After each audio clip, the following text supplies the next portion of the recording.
Hello दोस्तों, आप सभी का स्वागत है आपके अपने YouTube चैनल लॉजिकल ट्रिक पर। दोस्तों आज हम लोग पढ़ेंगे एलसीएम और एचसीएफ का पार्ट 2 क्लास।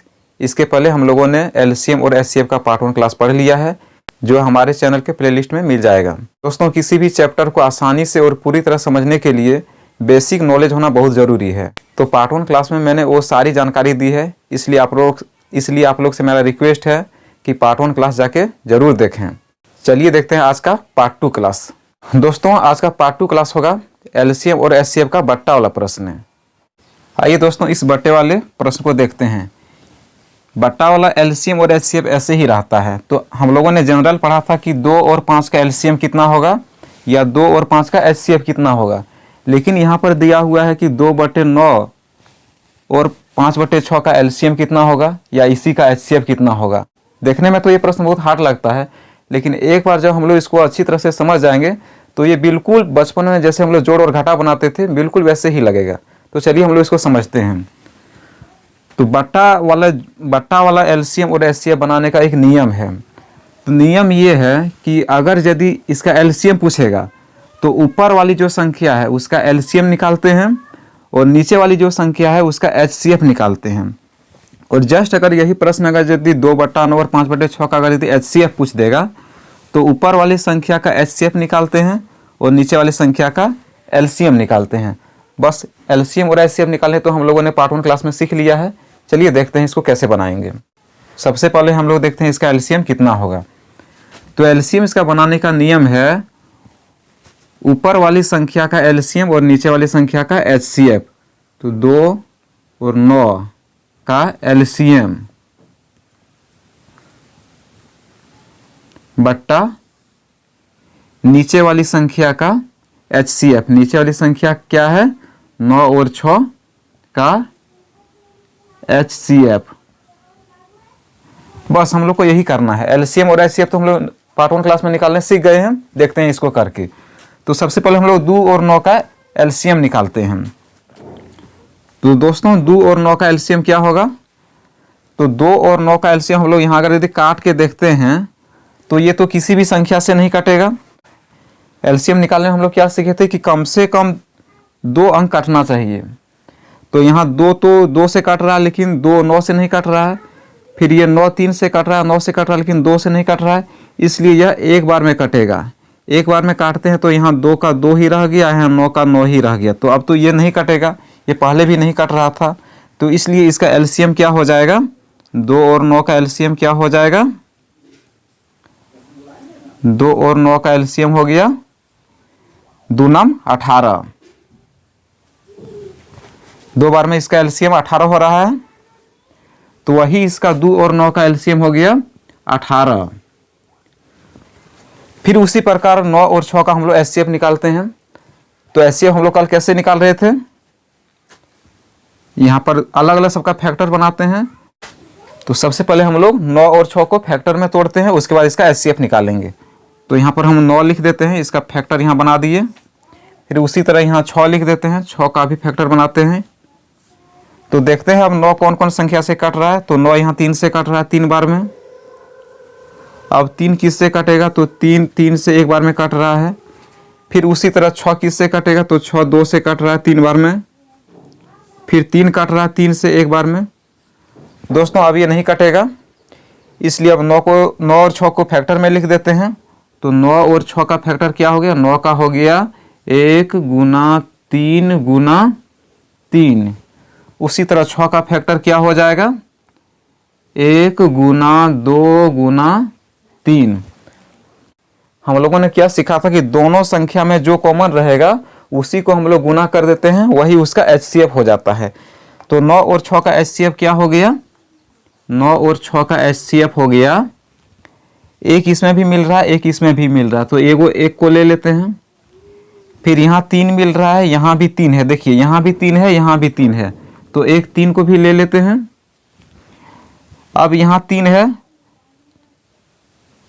तो यहाँ 3 नहीं है, यहाँ 2 है, यहाँ 2 है तो यहाँ 3 है, इसलिए अब नहीं मिलेगा, इसलिए अब नहीं लेंगे। तो अब इसको गुना कर देते हैं। तो 1 और 3 को गुना करने पर आ रहा है 3। तो यानी 9 और 6 का HCF हो गया 3। तो यहाँ क्या लिखे हैं, 9 और 6 का HCF। 9 और 6 का HCF कितना हुआ 3। तो 3 को यहाँ लिख देते हैं। अब देखते हैं ये दोनों संख्या काट रहा है, तो किससे काट रहा है, तो 3 से ये भी काट रहा है, 3 से ये भी काट रहा है। तो 3 से इसको काट दिए एक बार में, इसको 3 से काट दिए 6 बार में। तो बट्टा में 1 का कोई वैल्यू नहीं होता है, इसलिए इसका आंसर हो गया 6। यही हो गया इस सवाल का आंसर। उम्मीद करते हैं ये प्रश्न आप लोग समझ गए होंगे। चलिए देखते हैं और इसका एक अगला प्रश्न। आइए देखते हैं इस प्रश्न को। प्रश्न है 2/3, 3/5, 4/7 का एलसीएम। दोस्तों इसको भी हम लोग ऐसे ही बनाएंगे जैसे हम लोग पहले प्रश्न को बनाए थे। तो यहाँ क्या बोला है, एलसीएम। तो एलसीएम निकालने का नियम है, ऊपर वाले संख्या का एलसीएम निकाल देंगे और नीचे वाले संख्या का एचसीएफ निकाल देंगे। तो हम लोग ऊपर वाले संख्या का एलसीएम निकालते हैं। तो 2, 3 और 4 का यहाँ पहले एलसीएम बनाते हैं। 2, 3, 4। इसको काट के देखते हैं ये कौन कौन संख्या से काटता है। तो कम से कम 2 अंक कटना चाहिए। तो यहाँ 2 और 4, ये तो 2 से कट रहा है, इसलिए इसको 2 से काट देते हैं। 2 ये एक बार में कट गया, 2 एक बार में कट गया, 3 नहीं कटा तो 3 को यहाँ ऐसे ही लिख देंगे। अब 2 से 4 कट रहा है 2 बार में। अब तो ये किसी भी संख्या से नहीं कट रहा है, इसलिए अब इसको गुना कर देते हैं। तो गुना करने के बाद मेरा फैक्टर क्या क्या आया है, 1 गुना 2 गुना 2 गुना 3। तो 1 को 2 से गुना किए 2 हुआ, 2 को 2 से गुना किए 4 हुआ, 4 को 3 से गुना किए 12 हुआ। 2, 3 और 4 का एलसीएम हो गया 12। अब उसी प्रकार 3, 5 और 7 का अब की बार एचसीएफ निकाल के देखते हैं। तो सबका अलग अलग फैक्टर बनाते हैं। तो 3 यहाँ हो गया, यहाँ पर 5 हो गया, यहाँ पर 7 हो गया। अब देखते हैं किससे कटेगा। तो 3 तो केवल 3 से ही कट रहा है एक बार में, 5 तो 5 से ही कट रहा है एक बार में, 7 केवल 7 से कट रहा है एक बार में। अब तो किसी भी संख्या से नहीं कटेगा, इसलिए 3 का मेरा फैक्टर क्या क्या हो गया, तो 1 और 3। उसी प्रकार 5 का फैक्टर क्या हो गया, 5 का फैक्टर हो गया 1 गुना 5। उसी प्रकार 7 का क्या हुआ, 7 का हो गया 1 गुना 7। तो एचसीएफ बनाने का नियम क्या है कि तीनों फैक्टर में कौन कौन संख्या मेरा कॉमन हो रहा है, उसी को हम लोग गुना कर देंगे। तो यहाँ देखने पर पता चलता है कि इसमें 1 है, इसमें 1 है, इसमें भी 1 है, इसमें 3 है, इसमें 5 है, इसमें 7 है। तो ये सब तो नहीं मिल रहा है, केवल 1 मिल रहा है। तो इसलिए 3, 5 और 7 का एचसीएफ हो गया 3, 5 और 7 का एचसीएफ हो गया। तीनों में 1 मिल रहा है, इसलिए केवल 1 हुआ। तो इसका हम लोग एलसीएम भी निकाल लिए और एचसीएफ भी निकाल लिए। तो बट्टा वाला एलसीएम निकालने का क्या नियम है कि ऊपर वाले संख्या का एलसीएम। तो एलसीएम मेरा कितना आ गया, तो एलसीएम मेरा कितना आ गया 12। तो 12 को हम यहाँ लिख देते हैं। फिर बट्टा में मेरा बट्टा हमको निकालना है एचसीएफ। तो 3, 5 और 7, 3, 5 और 7 का एचसीएफ मेरा कितना आया है, तो 1 को यहाँ लिख देते हैं। तो बट्टा में तो 1 का कोई वैल्यू नहीं होता है, इसलिए इसका आंसर हो गया 12। यानी 2/3, 3/5, 4/7 का एलसीएम हो जाएगा केवल 12। दोस्तों उम्मीद करते हैं आप लोग ये प्रश्न को बहुत अच्छी तरह से समझ गए होंगे। अब हम लोग देखते हैं बट्टा वाला एचसीएफ को कैसे बनाएंगे। फिलहाल मैं इसको मिटा देता हूँ। आइए दोस्तों अब देखते हैं बट्टा वाला एचसीएफ को। बट्टा वाला एलसीएम तो हम लोग सीख गए। अब उसी प्रकार हम लोग को बट्टा वाला एचसीएफ भी बनाना है। तो बट्टा वाला एचसीएफ का नियम क्या है, ऊपर वाले संख्या का अब की बार एचसीएफ करना है और नीचे वाले संख्या का एलसीएम करना है। बट्टा वाला एलसीएम में हम लोग क्या सीखे थे कि ऊपर वाले संख्या को एलसीएम निकाल देते थे और नीचे वाले संख्या का एचसीएफ निकाल देते थे। लेकिन यहाँ जस्ट इसका उल्टा करना है। अब की बार हम लोग को ऊपर वाले संख्या का एचसीएफ निकालना है और नीचे वाली संख्या का एलसीएम निकालना है। यहाँ हम एक बार लिख देते हैं 7, 14 का एचसीएफ बट्टा 9 और 15, 9 और 15 का LCM। बस कुछ नहीं करना है, 7 और 14 का HCF निकाल देना है और 9 और 15 का LCM निकाल देना है। बस हम लोग 7 और 14 का सबसे पहले HCF निकालते हैं। फैक्टर में इसको बनाते हैं 7, यहाँ बना देते हैं 14 का। तो 7 कौन संख्या से कटेगा? 7 केवल 7 से कटेगा एक बार में। उसी तरह 14 किससे कटेगा? तो 14 कट रहा है 2 से 7 बार में, और फिर 7 कट रहा है 7 से एक बार में। अब तो कोई भी संख्या से दोनों नहीं कटेगा, इसलिए अब इसको फैक्टर में पहले बनाते हैं। तो 7 का फैक्टर हो गया 1 गुना 7, और 14 का हो गया 1 गुना 2 गुना 7, 1 गुना 2 गुना 7। अब इसका HCF क्या हो गया? जो दोनों संख्या में कॉमन है वही उसका HCF होता है। तो 7 में 1 कॉमन है, 14 में भी 1 कॉमन है, फिर इसमें 7 है, इसमें 7, दोनों में कॉमन 7 और 1 है।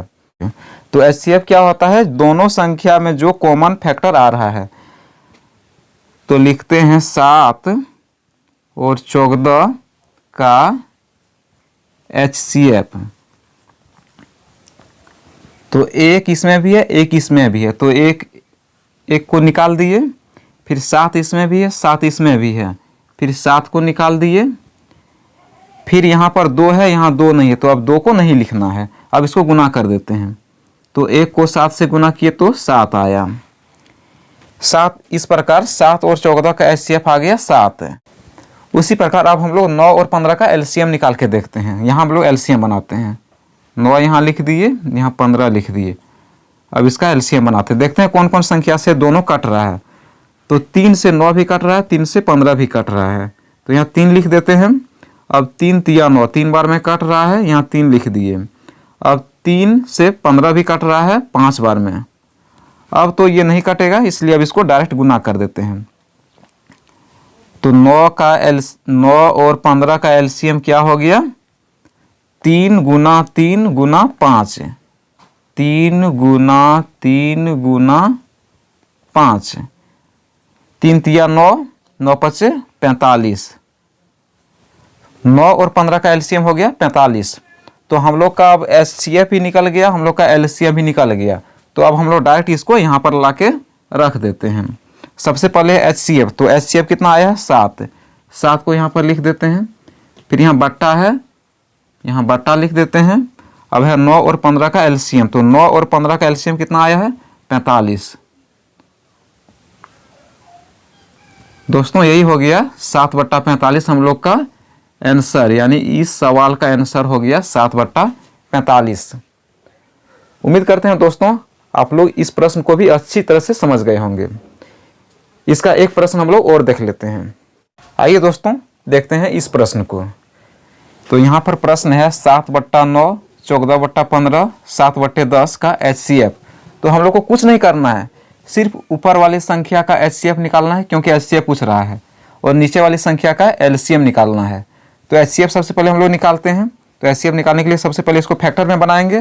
तो फैक्टर बनाते हैं 7 का फैक्टर यहाँ बना देते हैं, यहाँ पर बना देते हैं 14 का फैक्टर, यहाँ बना देते हैं फिर 7 का फैक्टर। अब इसको देखते हैं कौन कौन संख्या से कट रहा है। तो 7 तो केवल 7 से कटेगा एक बार में, 14 कट रहा है 2 से 7 बार में, और फिर 7 कट रहा है 7 से एक बार में। उसी प्रकार फिर यहाँ 7 है, तो ये 7 कट रहा है 7 से एक बार में। अब तो ये किसी भी संख्या से नहीं कटेगा, इसलिए अब इसका फैक्टर यहाँ नीचे लिखते हैं। तो 7 का फैक्टर क्या हो गया? 1 गुना 7। फिर 14 का फैक्टर क्या हो गया? 1 गुना 2 गुना 7। फिर यहाँ 7 है, तो इसका क्या हो गया? 1 गुना 7, 1 गुना 7। अब इसका HCF निकालते हैं। HCF निकालने के लिए क्या करते हैं? जो तीनों संख्या में जो कॉमन फैक्टर आया है उसी को गुना कर देंगे। तो HCF हम लोग का हो गया,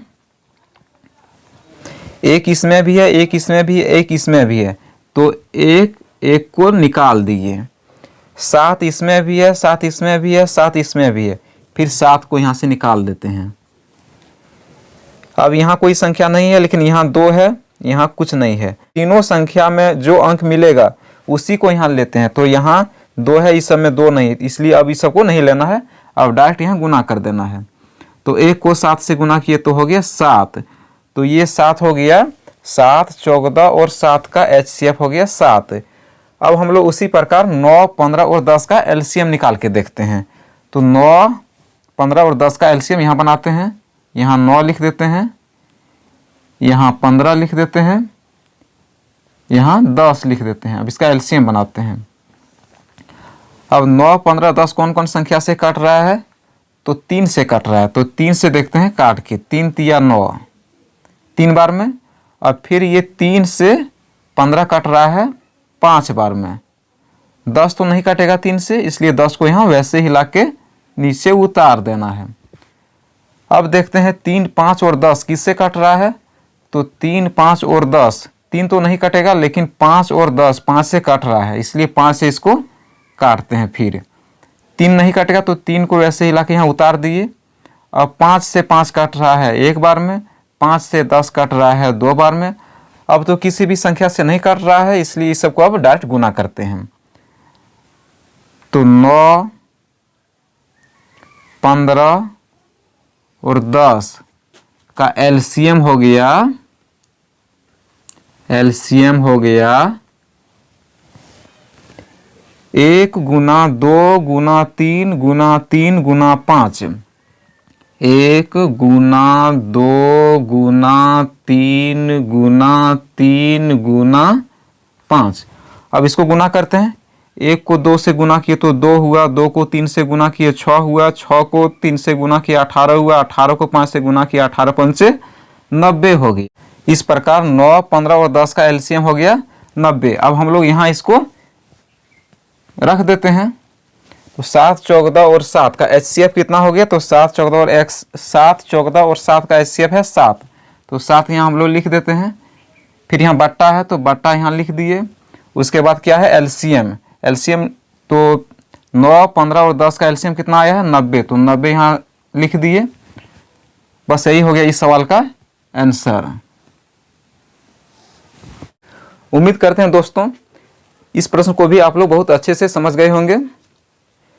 चलिए आज का क्लास यहीं पे समाप्त करते हैं। और हाँ, अगर यदि यह वीडियो आप लोग को बहुत अच्छा लगा तो प्लीज़ वीडियो को लाइक करें और अपने दोस्तों में शेयर करें। और जिन दोस्तों ने अभी तक हमारे चैनल को सब्सक्राइब नहीं किया है वे हमारे चैनल को सब्सक्राइब कर लें। चलिए मिलते हैं अगले क्लास में, तब तक के लिए धन्यवाद।